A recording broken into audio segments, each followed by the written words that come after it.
para falar aqui para vocês de polimorfismo, né, essas implicações, o impacto do polimorfismo na produção farmacêutica, nós selecionamos aqui 3 tópicos para discutir com vocês. Vamos fazer uma introdução sobre o tema, né? Vamos falar do impacto do polimorfismo na produção de medicamentos, que seria o core aí do nosso assunto, né, da nossa live de hoje. E também o seguinte, tá bom, se polimorfismo é isso, né? Como agora nós vamos encarar, né? Nós vamos estudar, nós vamos identificar o polimorfismo. Né? Então, esses são os 3 tópicos que abordaremos aqui com vocês. Então, iniciando aqui pela introdução ao tema. E eu queria colocar para vocês como o assunto polimorfismo pode ser complicado, né? A gente tem, por exemplo, o caso Norvir, né? Que é o nome comercial do ritonavir, né? E esse ritonavir ele é um fármaco antirretroviral, né? Utilizado no tratamento aí da AIDS, né? E dos laboratórios Abbott, né? A formulação inicialmente desenvolvida, ela continha a forma polimórfica 1, né? Que durante o armazenamento, durante o prazo de validade do produto, acabou originando a forma 2. E essa forma 2, ela é menos solúvel. Veja bem, estou resumindo muito aqui a situação, né? Então, o custo para a empresa, né, estimado à época, foi de 250 milhões de dólares, né? Um problema muito complicado, né? O pessoal da Abbott, inclusive, publicou alguns artigos mostrando tecnicamente a questão, né? O que estava envolvido, como surgiu aquele polimorfismo, foi tudo muito bem explicado, né? Mas você veja, né? O problema que isso pode representar, né? O problema. E naquele caso, eu acho assim que né, na época a gente já trabalhava com isso, né? E eu não me pareceu negligência da empresa, é que o negócio realmente pode ser bem complicado, né? A empresa se viu ali, eles até classificaram, deram o nome, né, de que o polimorfismo, usaram a palavra furacão, né? Pode ser um furacão, pode ser um negócio bem complicado, né, de gerir. Aqui, né, tem um produto, né, antes tínhamos essas cápsulas de elatrosmose, e o produto mudou, né, depois disso ele foi reformulado, hoje ele está sob a forma de uma dispersão sólida, que é uma outra situação, né, na verdade o fármaco aí, a gente vai até falar nisso, né, ele foi amorfizado, tá, depois nós vamos mostrar isso aqui, tá?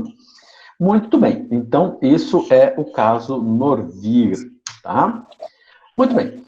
Tá. Isso foi um problema mundial, tá bom? Inclusive no Brasil foram recolhidas amostras, né? A empresa recolheu porque o produto teve, como surgiu uma forma polimórfica menos solúvel, a biodisponibilidade dele caiu e caiu muito, né? Então o produto teve que ser recolhido, depois reformulado e tal. Tá bom. Muito bem. Mas e no Brasil? No Brasil nós temos alguma questão ligada ao polimorfismo? Bom, eu vou mostrar para vocês, né, minha experiência em 2 casos, tá bom? No caso do cloranfenicol, né, não é nada recente isso, né? E também da glibenclamida, né? Nós fizemos aqui, né, no caso do cloranfenicol, né? Nós sabemos que nós temos 3 formas polimórficas do cloranfenicol. Pessoal, eu acho que tem alguém com o microfone aberto. É importante fechar o microfone, porque senão, né, acaba atrapalhando um pouquinho a transmissão aí, ok? Pois bem, nós temos 3 formas polimórficas do cloranfenicol, a forma A, a forma B, a forma C e também a forma amorfa, né? Muito bem. O polimorfo B, ele é o mais solúvel, tá bom? Então, quando você está fazendo cápsulas de cloranfenicol, você deve verificar qual é a forma polimórfica que eu tenho no meu produto.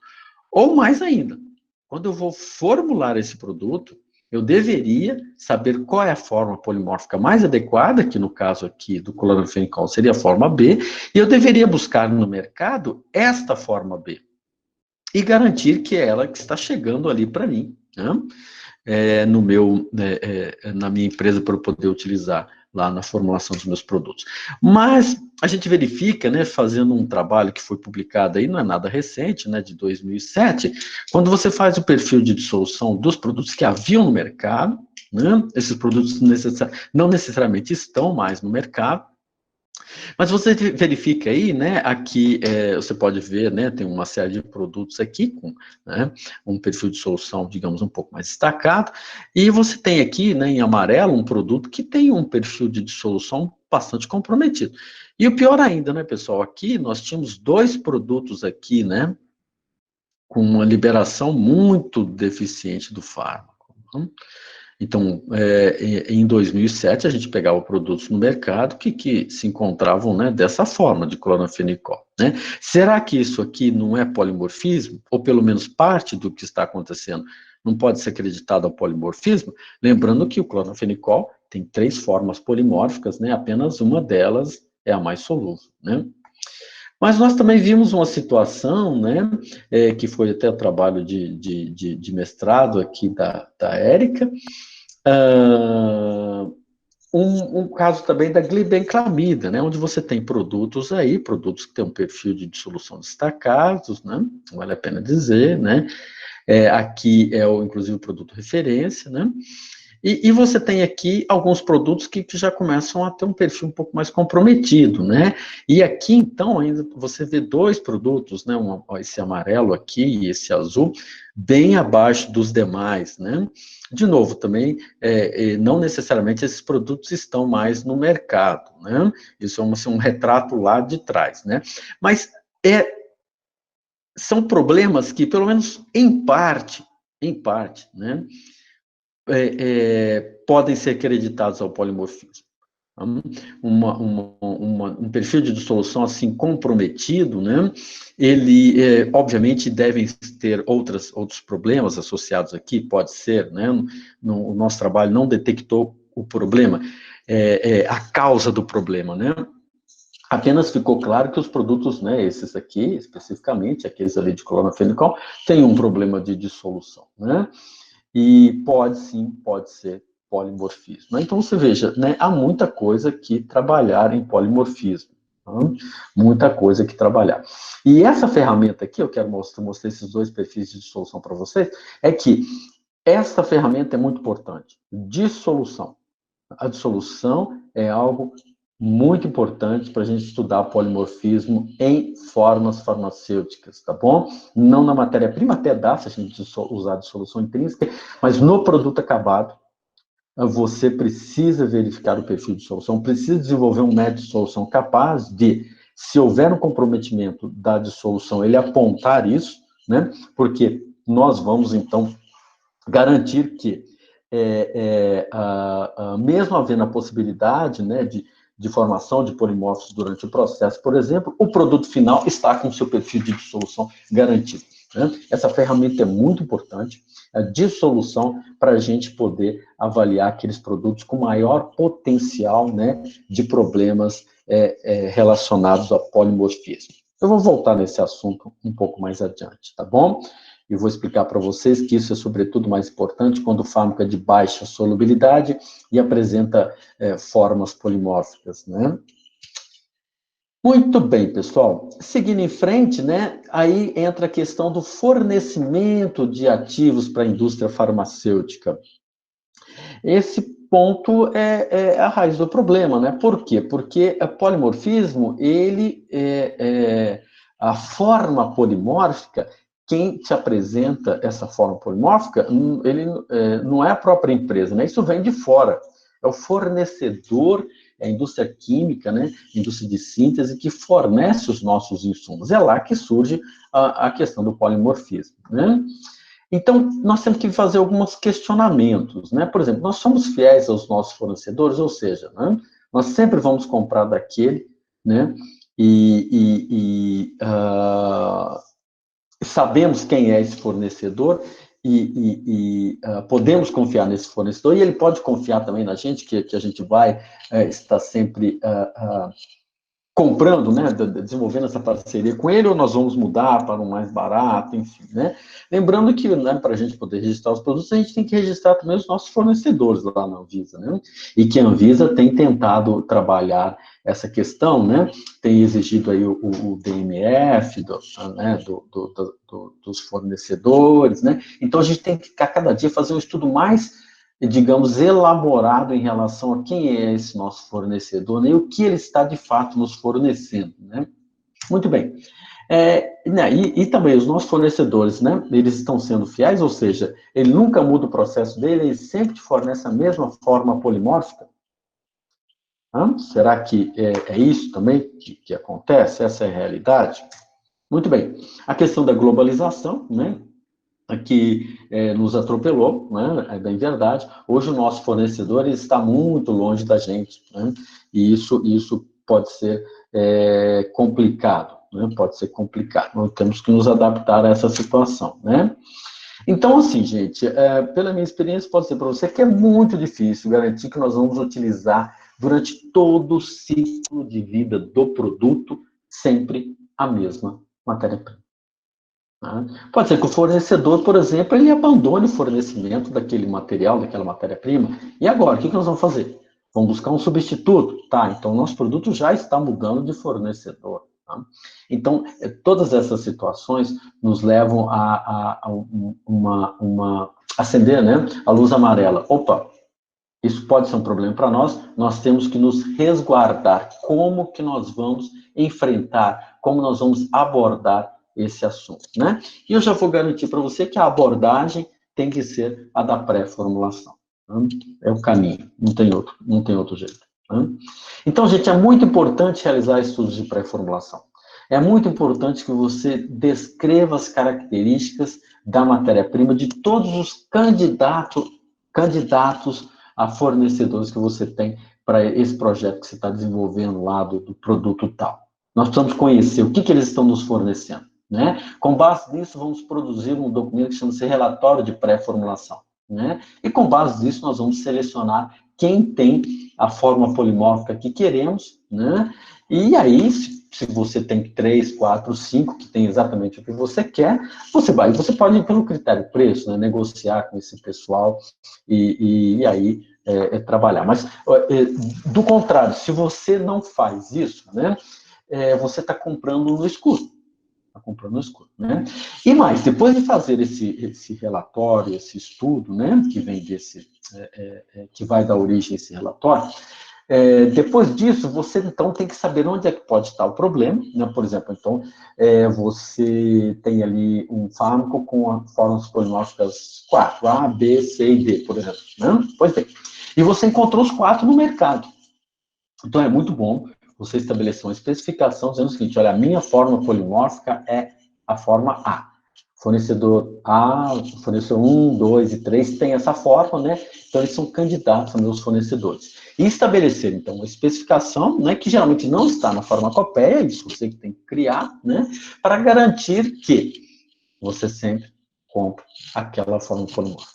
Né? E se houver algum problema, né, por exemplo, lá, a empresa que sempre fornece para você, ela fez uma ampliação na sua planta, mudou um pouquinho o processo e acabou, agora ela não fornece mais na forma A, agora ela está fornecendo a B, ou uma mistura de A e B, enfim.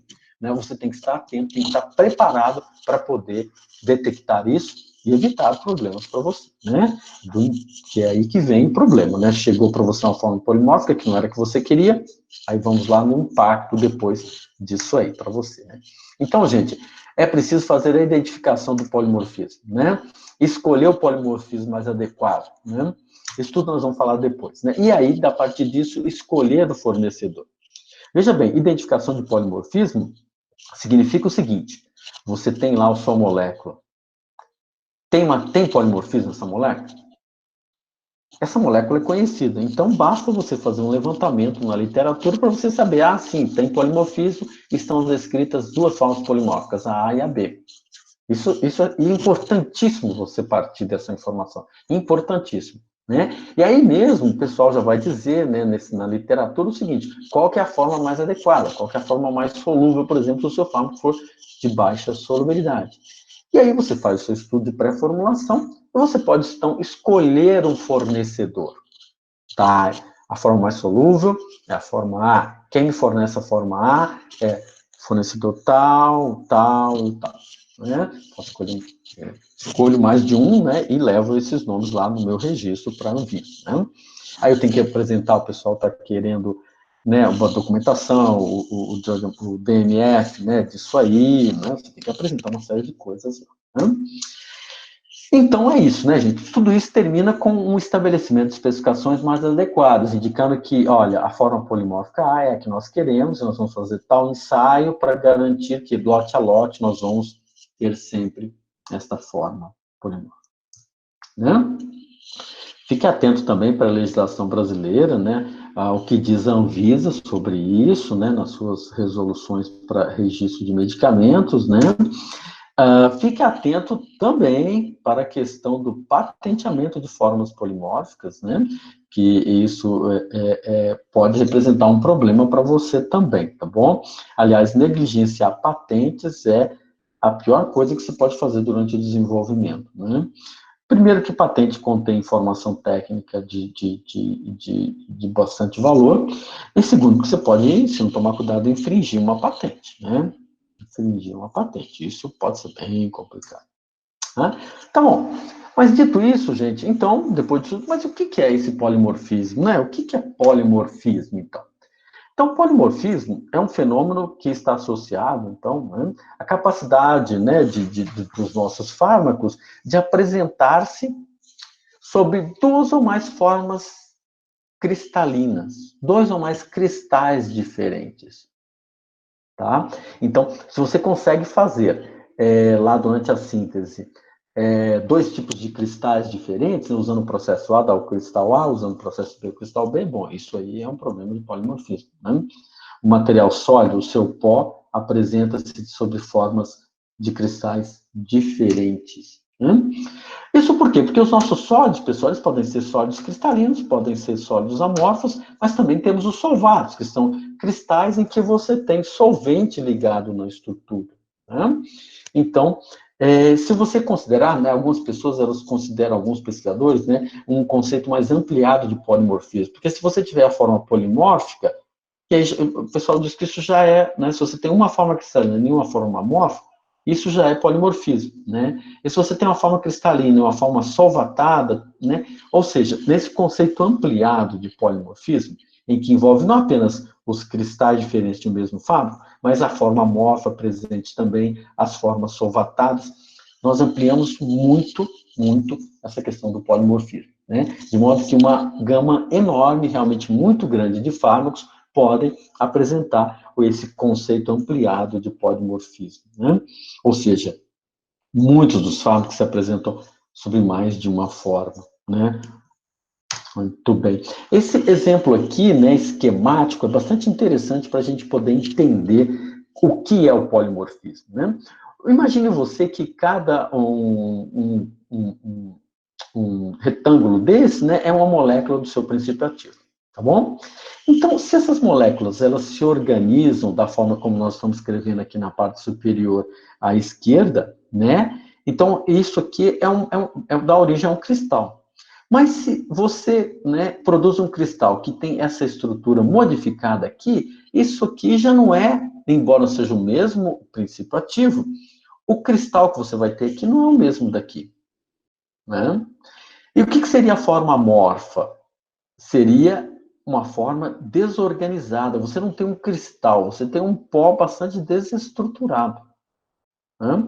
Agora, se nessa estrutura aqui eu ainda tenho moléculas do solvente, o que acontece aqui? Nós temos, então, um solvato. Solvato chama solvato cristalino, né?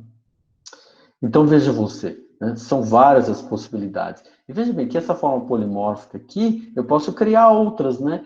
Imagina, eu posso, por exemplo, botar assim, duas na vertical, duas na horizontal aqui, para você ver, olha, eu crio uma outra estrutura, né? É uma possibilidade aqui dentro desse nosso exemplo hipotético, né? Então, é bom ficar atento, porque são muitas as possibilidades aqui, né? Aqui a gente tem uma fotografia, né? O que fica mais fácil de verificar isso, né? Você veja aqui um fármaco que tem três formas cristalinas diferentes, né? Nessa forma 1, que nós estamos chamando aqui, né, que está aqui à nossa esquerda, você observa um cristal na forma vou chamar isso de prisma, né? É uma forma geométrica bem diferente do que a gente está vendo aqui na forma 2, né? Que me parece um pouco ali um formato de agulha. E que é diferente da forma 3, que é uma forma mais volumosa. Então, são 3 cristais diferentes para o mesmo fármaco. Obviamente que para bater aí o diagnóstico de polimorfismo, nós vamos de uma difração de raio-x, né? E nós vamos verificar a estrutura interna desses cristais. Pelo que a gente pode ver aqui, provavelmente essa estrutura interna vai ser diferente, o que fica, então, constatado polimorfismo. Né? Nós criamos aqui, né? Eu fiquei anos pensando nesse negócio aí, viu, pessoal? Tentando colocar aqui de uma forma, né? Para explicar como seria essa questão do polimorfismo aqui, dos polimorfos, né? Como um transita para o outro, né? Porque polimorfismo tem tudo a ver com termodinâmica. Sim, a termodinâmica, a gente estudou lá na físico-química e que o aluno de farmácia, né, provavelmente o aluno de química também, né, enfim, adora, né?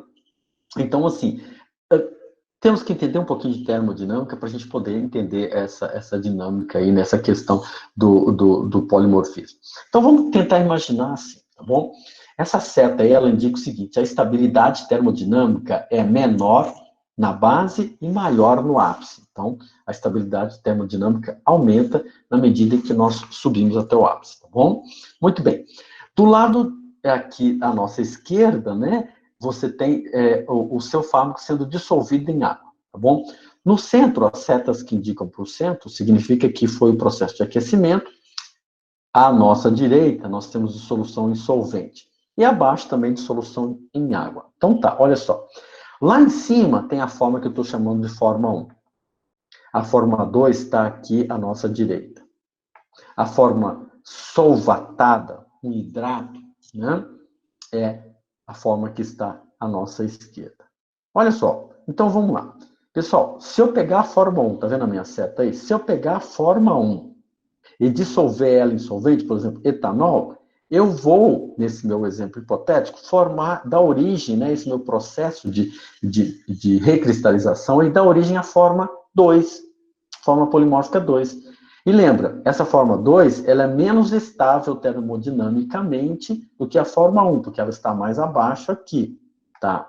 Muito bem. Se eu pegar essa forma 2 e dissolvê-la em água, eu dou origem a um solvato, que é a forma hidratada dessa forma 2 aqui. Tá. Se eu pegar esse solvato aqui, gente, e aquecer, tá? Veja bem, a seta está aqui dentro do triângulo, que corresponde ao aquecimento. Eu estou, então, fazendo aqui o quê? Arrancando a água que estava na molécula, e aí, nesse caso, eu daria origem à forma 1, que é a forma mais estável termodinamicamente. Olha só, e assim vai. Se eu pegar a forma 1, dissolver em água, eu volto para o solvato. Né? Se eu pegar a forma 2 e aquecer, eu volto para a forma 1. Né? Então, é assim que funciona o negócio. Né? As formas, elas transitam, né? Desde que você faça ali o procedimento adequado. Dissolvo um solvente, eu vou acabar, né? Veja bem, esse é o nosso exemplo hipotético, né? Dissolvendo um solvente, ele dá origem a outra forma farmacêutica, nessa recristalização. Dissolvendo em água é outra, né? Aquecendo, enfim, né? Assim que nós vamos dando origem a esses polimorfos. Lembrando o seguinte, quem está no ápice aí, né, é a forma mais estável termodinamicamente. Ou seja, nós vamos voltar nisso depois, mas, ou seja, é a forma menos solúvel do material. Tá bom. Então, vamos dar um exemplo aqui mais prático, que é, por exemplo, a espironolactona. A espironolactona, ela tem duas formas polimórficas distintas. A forma 1 e a forma chamada de 2. Né? Mas ela tem também 4 formas solvatadas, 4 cristais solvatados. Né? Essa é a molécula de espironolactona. Né? Você pode ver que ela é um corticoide, né? E essas moléculas, né, aqui, que tem essa estrutura aqui, né? Ah, esses anéis aqui, né, é uma estrutura química muito propensa a apresentar problema de polimorfismo. Né? É o que nós estamos constatando aqui, inclusive, para a espironolactona, né, que tem esse anel esferoidal, a gente, de fato, tem duas formas polimórficas. Olha só como são essas duas formas polimórficas, pessoal. A forma 1, ela tem a disposição das moléculas mais um formato linear, né? Na forma 2, as moléculas já se agrupam de modo que elas têm um material um pouco mais volumoso. Isso aqui, visto na forma de cristal, olha só como é o cristal da forma 1. Formato mais acicular, no formato de agulha, né? Na forma 2, você tem um cristal que é um pouco mais volumoso. Exatamente isso que nós temos, né, gente? Isso aqui é resultado da forma como as moléculas se organizaram dentro do cristal. Muito bem. Então, vejam bem, se você tem arranjos, como está aqui na espironolactona, né? Arranjos moleculares, né? Arranjos moleculares diferentes, o que nós vamos ter? Quando nós temos diferentes arranjos moleculares, nós vamos ter diferentes energias de interação ali dentro da estrutura do cristal, né? Estas formas de maior energia, você vai ter formas de maior energia e formas de menor energia. Tudo isso é termodinâmica, tá? De maior energia e de menor energia do ponto de vista termodinâmico, né? Lembre o seguinte, as formas polimórficas de menor energia são as mais estáveis termodinamicamente. Veja bem, não é estabilidade química, tá bom? É estabilidade termodinâmica, né? Então, o que acontece aqui? Aquele exemplo que eu dei para você, lembra que eu falei? A forma 1, a forma 2, a forma solvatada, né? Aqui, quando eu dissolvo, eu passo da 1 para 2. Quando eu dissolvo em água, eu passo da 2 para a solvatada, né? E assim vai. E o que eu quero mostrar para você? Olha só, essa forma 2 aqui, pessoal, ela está aqui na parte de baixo, né? Desse nosso triângulo, então ela tem menor estabilidade termodinâmica, né? Então ela é a forma de maior energia livre, é a forma mais instável do ponto de vista termodinâmico, né? Essa forma aqui, ela está mais estabilizada termodinamicamente, tá? É uma forma de menor energia livre. Consequência disso, né? Esta forma, aqui a forma 2, ela é mais solúvel que a forma 1, né? Por quê? Porque ela é mais instável do ponto de vista termodinâmico, né? Ela é mais facilmente solubilizada.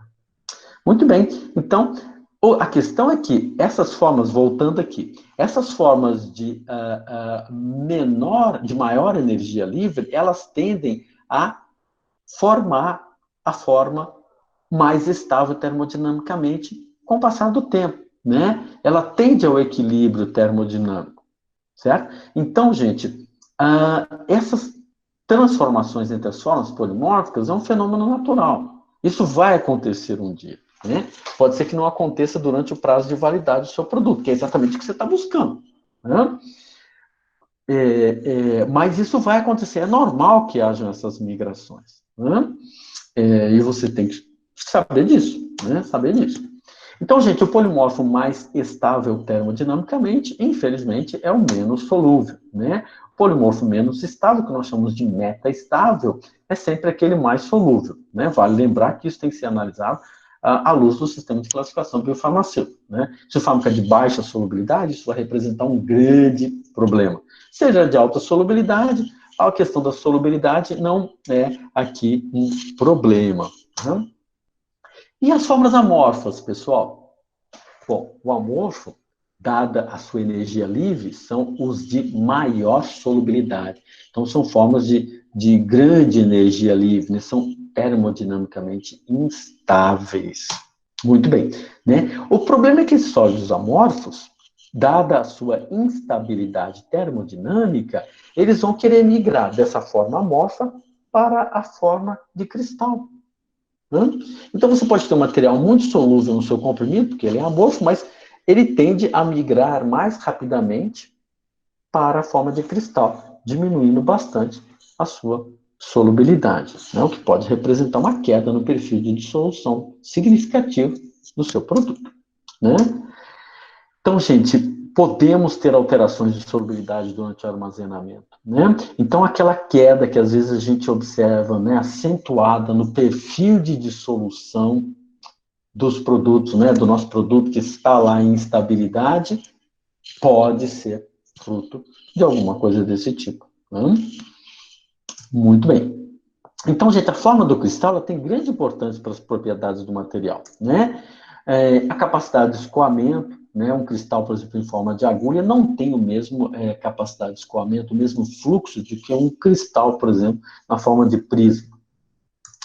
A densidade, né, do material, isso para o enchimento de cápsulas, principalmente aquelas cápsulas que têm grande quantidade de princípio ativo, isso pode ser um problema quando se troca uma forma polimórfica por outra. Né?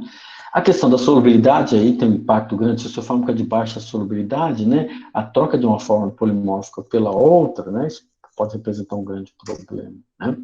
Aqui temos um exemplo, né, só para aqui um artigo de 2007, né, que não é nosso, é um exemplo da literatura, dos cristais de nimesulida. Veja você como esses cristais são diferentes, né? Inclusive você tem um cristal muito bonito aqui, né, em B, que é um cristal na forma de agulhas, né? Então, isso são fotografias em microscopia eletrônica, né, de amostras de nimesulida. Cada uma delas foi recristalizada de uma forma, né? A forma A, né, é um material referência. Na forma B, você usou etanol. Na forma C, dioxano, né? E aqui na nossa forma D, dioxano, né? E depois que sofreu dessolvatação a 70 graus por 1 hora. Né? Ou seja, a gente produz materiais diferentes, dependendo da forma como nós trabalhamos na síntese desse material, na hora da recristalização do material. Né? Muito bem, pessoal. Muito importante uma coisa aqui, quando a gente está fazendo uma discussão mais ampla sobre polimorfismo. Presta atenção, é o seguinte, pessoal, polimorfismo é um fenômeno associado aos sólidos. Só tem polimorfismo quando tiver cristal, quando tiver sólido, na forma de pó, não é isso? Não confunda isso com isomeria óptica, né? Que sempre eu vejo algumas pessoas fazendo essa confusão. Às vezes o pessoal me faz uma pergunta, né? Que eu vejo o seguinte, não, a pessoa não entendeu exatamente o que é o polimorfismo, né? Ele está imaginando que essa questão da isomeria, né? Isso é polimorfismo. Não, né? Nós temos um exemplo aqui do ibuprofeno, né? Você tem ali duas formas, né? A forma R e a forma S do ibuprofeno. Isso não é polimorfismo, né? Isso é isomeria óptica, tá? É outra coisa.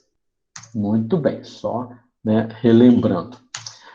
Agora vamos discutir aqui rapidamente, né, o impacto do polimorfismo na produção de medicamentos. Nós já vimos o que se trata, né? Agora, se isso chegar na sua empresa, né, e você não tiver uma abordagem para isso, bom, vamos lá, né?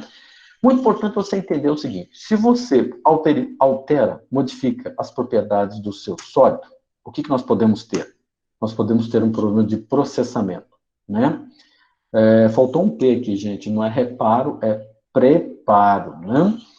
Preparo. Então, você vai comprimir, né? E, de repente, o material não está comprimindo mais. A sua formulação que sempre funcionou, agora você não consegue comprimir mais. Né? Então, isso pode ser devido à troca de uma fórmula polimórfica. Né? Então, antes, a sua formulação tinha cristais lá em forma de cristais, né, eu gosto de citar os cristais prismáticos. Aí agora trocou por um cristal em forma de agulha. Gente, cristal em forma de agulha é sempre um problema na compressão. Então agora você não consegue mais preparar o comprimido. Né? Olha só o problema. Então é um problema de processamento. Ou então o seu problema, né, o impacto pode ser não no processamento, mas pode ser na dissolução. Sim, esse lote não está passando na dissolução. Isso é um problema porque pode gerar um problema de biodisponibilidade. Né? Muito atento aos resultados de dissolução quando eles se apresentam alterados. Principalmente, né, se você tiver feito um correto desenvolvimento do seu método de solução e você tem um método capaz de discriminar, né, um método discriminativo, né, para o seu produto. Né? Então, gente, são dois os caminhos para você ter problemas com polimorfismo. Ou o problema dá lá na produção, né? Você vai ter dificuldades para produzir sua forma farmacêutica, ou então o problema vai dar lá na dissolução, que é invariavelmente um problema de biodisponibilidade. Quem determina aqui onde vai ser o problema, né, é o quê? É a solubilidade do fármaco, porque fármacos de alta solubilidade dificilmente vão dar problemas de dissolução e, consequentemente, de biodisponibilidade. Porque, como diz o sistema de classificação biofarmacêutico, nos fármacos de alta solubilidade, a absorção não é etapa limitante, né? Desculpe, a solubilidade não é etapa limitante para a absorção do fármaco, né? Porque são fármacos de alta solubilidade. Mas isso não significa que eles não podem ter problema na produção, né? Agora, os fármacos de baixa solubilidade podem dar esse tipo de problema aí de dissolução. Agora, obviamente, você pode ser uma azarada ou uma azarada e dar problema nos dois, tanto na produção quanto na dissolução. Devo lembrar também que você pode ter muita sorte e, apesar de trocar uma forma polimórfica por outra, você não tem problema nem no processamento, nem na dissolução. Pode acontecer? Pode acontecer. Tudo é possível aqui. Mas, enfim, se você faz um bom trabalho de pré-formulação, se você estabelece especificações, né, para abordar um problema potencial de polimorfismo, obviamente você está se preparando para evitar problemas lá na frente.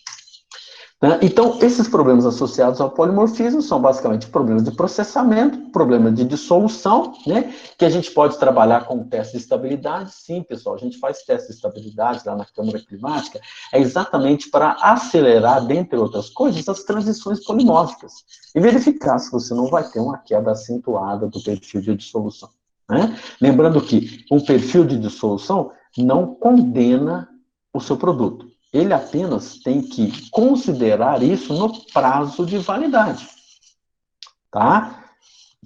Então, você precisa estar atento para saber se, durante o prazo de validade que você está propondo para o medicamento, ele se mantém com um perfil de dissolução adequado. Né? A partir do momento que isso começa a cair de forma significativa, então você tem que limitar o prazo de validade aí, tá bom? Então, o prazo de validade, gente, muito importante a gente entender que ele não é apenas em relação ao teor de princípio ativo, né? Mas o momento é até o momento em que você consiga ter uma liberação adequada desse princípio ativo também, né? Por isso, a estabilidade da dissolução é um negócio muito importante, tá bom? E, obviamente, você pode ter problemas de biodisponibilidade. Lembrando que um problema de biodisponibilidade, nós temos uma ferramenta para detectar isso, né, para apontar isso para a gente, que é exatamente o ensaio de dissolução. Muito bem. Problema de processamento. Bom, é sempre bom lembrar que, né, já agora eu estou repetindo, estou revisando aqui, eu já até falei para vocês aí. Formas polimórficas diferentes podem apresentar problemas contra o fluxo e a densidade do pó. Consequência disso, dificuldade para comprimir material, dificuldade para encher as cápsulas, principalmente se o seu produto tem grande quantidade de princípio ativo, né? Variações inaceitáveis de peso da sua forma farmacêutica, né? Isso é um problema lá na compressão, né? Então, se o fluxo está ruim, você acaba tendo uma maior variação no peso dos seus comprimidos, né? Que pode inviabilizar a produção lá dos seus comprimidos, né? Então, gente, é importante a gente entender o seguinte, por que dá problema? Porque o comportamento na hora de fazer o comprimido, né, a compactabilidade, é variável de polimorfo para polimorfo. Então, se você fez uma formulação que comprime bem a forma polimórfica A, você muda para B, você vai ter problemas, né? Mas nada impede você desenvolver uma formulação que consiga comprimir bem a B. O problema é que você fez para A e trocou para B, então a formulação não estava preparada para isso, né? É isso que a gente tem que ficar atento. Então, isso é muito complicado na compressão direta, né? Porque na compressão, na granulação úmida, ou mesmo na granulação seca, o que você faz? Na hora que você produz um grânulo, na verdade, você está diminuindo esse impacto aí do polimorfismo, né? Na compactabilidade. Porque o que vai comprimir é o grânulo. Mas na compressão direta, você depende muito da forma do cristal para o material comprimir bem, né? Principalmente se ele tiver uma quantidade maior na formulação. Então, isso é um problema, tá? É bom ficar atento a isso, tá? Agora tem uma questão bem interessante, né, gente? A questão do processamento, as pessoas sempre me perguntam, né? Mas e se houver a formação de forma polimórfica durante a produção? Tomando a minha cloroquina aqui, gente. Por exemplo, isso pode acontecer durante a secagem, Isso pode acontecer durante a moagem, né? Durante um processo de micronização, mas embora o mais comum é que isso ocorra na secagem, porque o que acontece, né? Durante o processo de secagem, você fornece energia para o material, né? E essa energia pode ser perfeitamente utilizada para uma transição polimórfica, né? Granulação úmida também, porque, né, além de molhar, depois você ainda seca, né? Então, a transição de fases, ela pode acontecer, tá bom? Agora, né? Tá. E o que eu faço, então? Se o meu processo gera uma forma polimórfica diferente, isso aqui gera uma boa discussão, né? Então, isso aqui é preciso ser visto com muito cuidado. Não é proibido que haja uma transição de fase durante a produção. Então eu estou secando e eu tenho a forma A e depois, no final, eu tenho uma mistura de A e B. Isso é um problema? Pessoal, depende. Qual a ferramenta que você vai utilizar para você dizer se você tem um problema ou não? Essa ferramenta é conhecida como dissolução. Já ouviu falar? Pois é, dissolução. Eu posso ter uma mudança de forma polimórfica durante a produção, mas se essa transição, se essa mudança não produziu nenhum impacto no perfil de dissolução do produto, ela é aceitável. Porque eu tenho visto no Brasil um problema muito sério aí. Porque tem gente, né, que diz que você tem que identificar essas formas polimórficas e não pode surgir, e isso e aquilo. Gente, nós estamos complicando demais a coisa, né, criando um negócio que não existe. Né? O próprio CH diz que qual que é o problema? Isso pode surgir. Né? O que não pode é mudar o perfil de dissolução. Então a coisa é simples, né? O pessoal fica querendo descobrir aí qual a forma polimórfica por intermédio de raio-x, quanto formou de uma, quanto formou da outra, porque comprimiu, porque secou. Calma. Né? A questão não é proibir de se formar cristais diferentes durante a produção. A questão é que o que seja lá o que aconteceu não pode impactar no perfil de dissolução. É isso que nós temos num primeiro momento, avaliar. Tá bom? Então, a ferramenta, eu volto a dizer, olha só como a dissolução é importante, né? Quando a gente está falando de polimorfismo, tem que ficar muito atento na dissolução, porque ela é que é a ferramenta que vai nos ajudar, viu? Muito bem. A dissolução com relação à estabilidade, que é uma coisa importante também, né? A solubilidade, né, das diferentes formas polimórficas. Eu tenho que ficar atento para isso, né? Porque a troca de uma forma mais solúvel por uma de menor solubilidade pode representar um grande problema, né? Então você vai ter uma queda acentuada da dissolução, né? Isso para fármacos pouco solúveis, porque se o fármaco é de alta solubilidade, trocar uma forma polimórfica pela outra, do ponto de vista da dissolução, não vai representar um problema, hein? Olha só, nós temos que desmistificar muita coisa aí que o pessoal diz a respeito de polimorfismo, viu?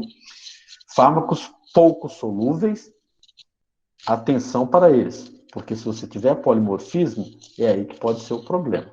Para a dissolução, tá? Para a dissolução. Porque lembra que o problema lá do processamento, na hora de comprimir, isso não depende da solubilidade do fármaco. Muito bem. Com relação à biodisponibilidade, né? É aquilo, né? Forma polimórfica, diferente, solubilidade diferente, consequentemente, nós podemos ter um problema de biodisponibilidade. A pergunta que fica é, como vai ficar a biodisponibilidade nesse caso, né? Lembrando que a abordagem para fármacos solúveis é uma coisa, para fármacos pouco solúveis é outra. Vamos ficar atentos ao sistema de classificação biofarmacêutica, né? Esse problema de biodisponibilidade, né, não deve surgir em fármacos de alta solubilidade.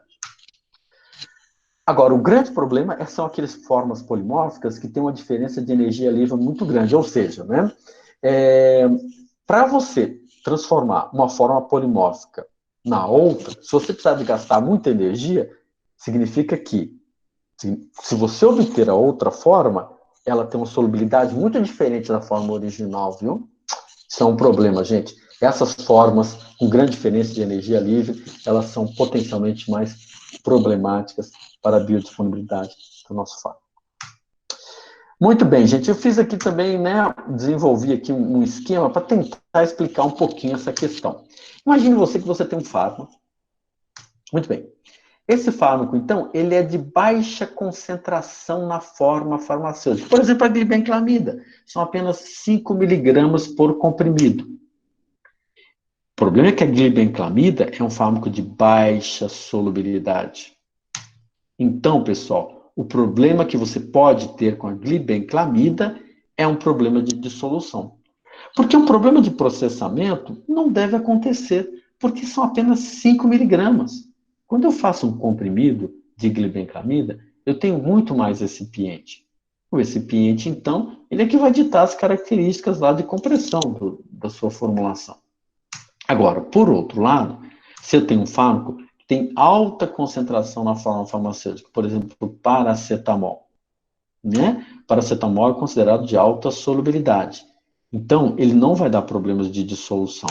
O problema dele é de processamento, porque tem muito paracetamol na forma farmacêutica. Basicamente, quem condiciona o comportamento de compressão é o próprio paracetamol. Trocou uma forma por outra, você pode ter problema.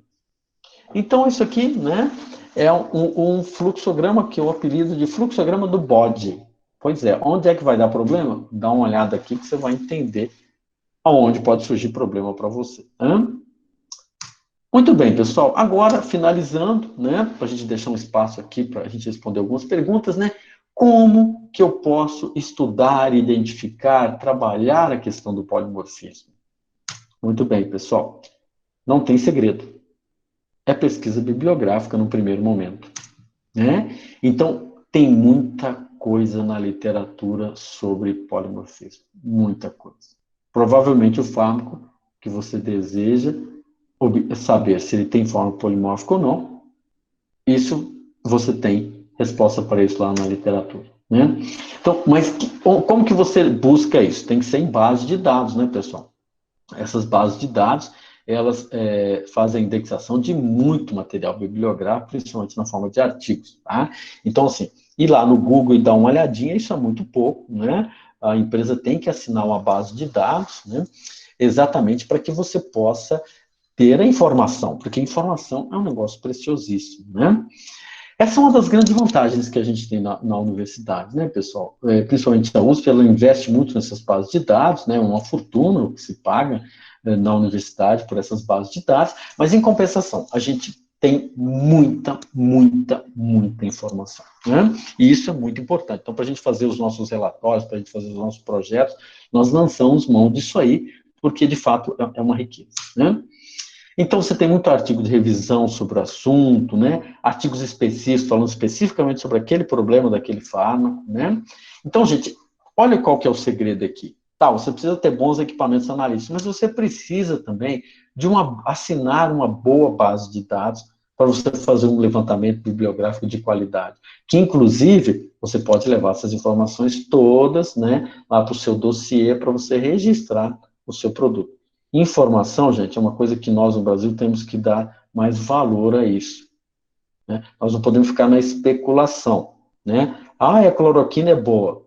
Tá, cadê a comprovação disso? Onde isso está descrito, né? E isso é um grande problema. Isso é um grande problema. E um péssimo exemplo também, né? Enfim. Agora, tudo bem. Eu já sei que eu fui lá na literatura, né, pessoal? Eu vi que achei lá um material, um artigo que falava que o meu fármaco tem a forma polimórfica A e B. Tá bom. Bom, já estou sabendo isso. Isso já é informação que vai, né, para o meu relatório de pré-formulação. Tá bom. Mas qual a forma polimórfica que está presente no meu fornecedor? Eu fui lá no mercado, né? Eu consegui lá amostras com fornecedor 1, 2, 3, 4, 5. Eu tenho 5 amostras aqui de fornecedores do mercado, né? Tá, então eu vou ter que pesquisar, investigar qual é a forma polimórfica naquele material. Daí eu vou usar as nossas famosas técnicas analíticas para isso, né? Eu vou, então, explorar algumas propriedades físico-químicas desse material para tentar, né, decifrar o que eu tenho ali, né? Isso aí, coincidentemente, é o que nós chamamos de estudo de pré-formulação.